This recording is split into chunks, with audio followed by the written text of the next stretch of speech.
We've been in shelter in place for 3 weeks now in California, and we've actually been staying at home for 4 weeks since March 9. It's been a while. Anyways, this is what I did in the last week. So the first thing I want to talk about is probably reading stuff. So I have been reading a lot more comics, or at least trying to this week. For the last few weeks, I actually haven't even been reading much, so this time I actually am. I've been reading a lot of The Dreaming, which is this, I forget what it is. It's not Vertigo, because that's closed, but it's still DC Comics, but it's part of the Sandman universe. The Sandman universe imprint. So I've been reading a lot about The Dreaming lately, which is, they're all connected to the Sandman storyline, expanding on that universe. And the newest run is actually pretty good. I'm not a big fan of the first few comic story arcs of that run, so I've been reading that. It's actually not bad now. It's expanding more and more, which I'm enjoying thoroughly.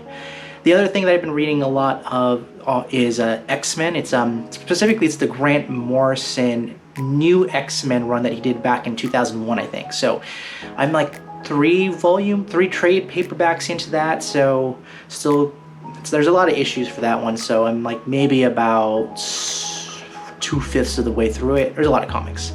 And this is kind of cool, actually. So I haven't been able to go to my comic shop at Black Cat Comics in Milpitas. So unfortunately, Diamond Distributor, they run the whole print situation for distribution.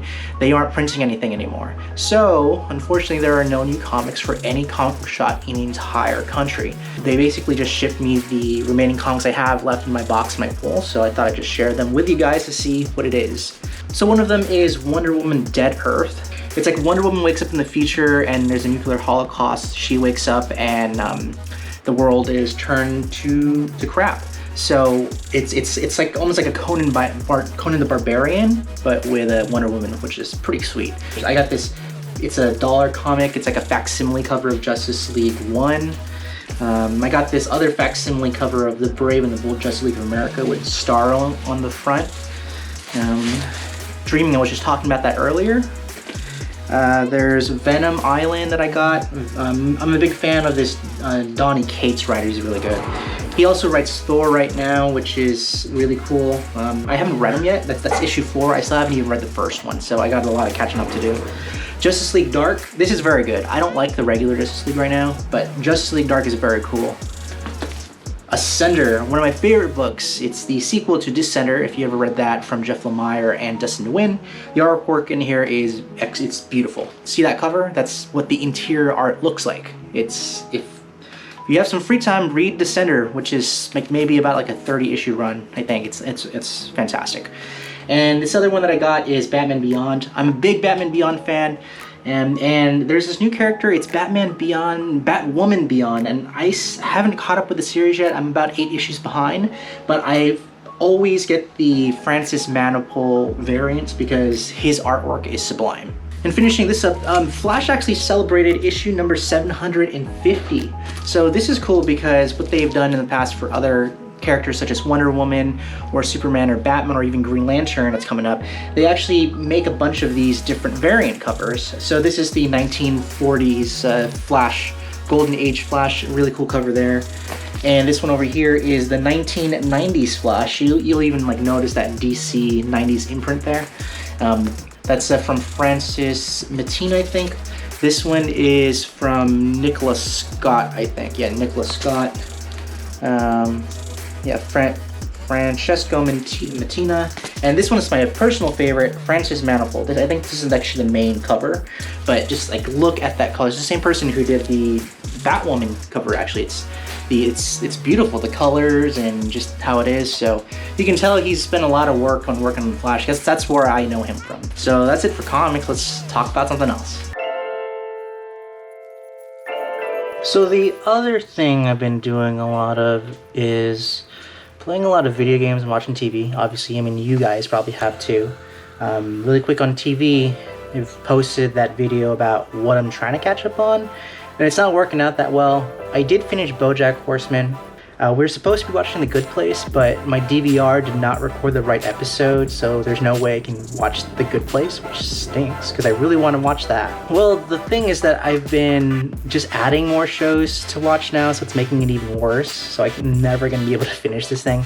But we started Titan Season 2 on DC Universe, and the first episode really should have just been the Season 1 finale, because it tied up, it closed the first season, but yeah, whatever. I mean, I'm excited to see what comes up because their costumes look awesome in the show. And Harley Quinn Season 2 just started. First episode, watched it last night, and it is hilarious. It's like exactly what I need right now in terms of content to watch because it's so funny. It's ridiculously funny. I really recommend it if you have DC Universe. Another show that I've also started watching is this show called The End of the World. It's this British show. It's like a black comedy. It's very angsty, kind of existentialist. It's only 2 seasons. I watched the first season a few years back, and it's actually pretty good. I like it a lot, so I thought I'd just kind of finish it up. There's only 8 episodes. They're like about 21 to 26 minutes, so it should be pretty easy to finish that up. In terms of video games, let me show you this. So here's my Nintendo Switch Lite, by the way. I'm just going to show you what's going on online. So over there, you'll see that there's all those people online, and they're all just playing Animal Crossing. I turn it on, and there's at least 3 people playing. I mean, right now, there's my friend Tyler, there's Andrew, I don't know who Han is, Justin, Earl, Eileen. 6 people are playing Animal Crossing right now, which is insane. And my friend Tyler, I asked, he got it, which it makes sense for him. But he told me this proverb, this saying, right? He says, "The egg that sits on the fence ends up getting cracked." Like, wow, okay, thanks. That's deep. So I'm kind of on the fence about getting it, mainly because I'm playing a lot of this other game called Octopath Traveler, and I'm 46 hours into it now, which is kind of weird because I'm 46 hours into this JRPG style game. Yet Ariana is about 55 hours into Animal Crossing. I guess I haven't gamed as much as she has, which is strange because usually I'm the person who puts all the hours in. Anyways, my point is that I actually haven't been playing video games as much as I thought I would have, even though, plugging 30 hours into the first week, an additional 15 hours the second week, that is a lot. But it turns out that I think I've just been keeping myself busy during the regular week instead of playing a video game. I think what I'm doing is I did file for unemployment, so that's one thing. And I also, what did I do? I started doing my taxes, so I owe a lot of money for that, which blows because I really would like to keep that money. So anyways, guys, that's what I did for my 3rd week in shelter-in-place quarantine in my 1-bedroom apartment. I'm not going stir crazy yet. I'm not going crazy. I got toilet paper, which is cool. So yeah, that's my week. Anyways, guys, hopefully you're staying safe where you are. Catch you later. Next video. Adios.